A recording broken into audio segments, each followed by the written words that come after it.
apply some cutting oil. Remember, you can never have too much cutting oil. And you will be making a bit of a mess.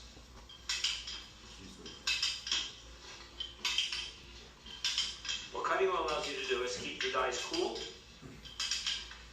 and allow you to maintain a good thread. Now, if your dies are good and not worn, you will end up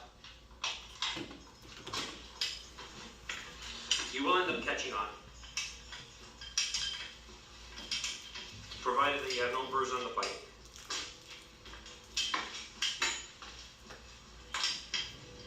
Now I'm threading and pulling in an upward position here, and mostly for the purpose of allowing you to see via the camera and the angle I'm at right now. But realistically,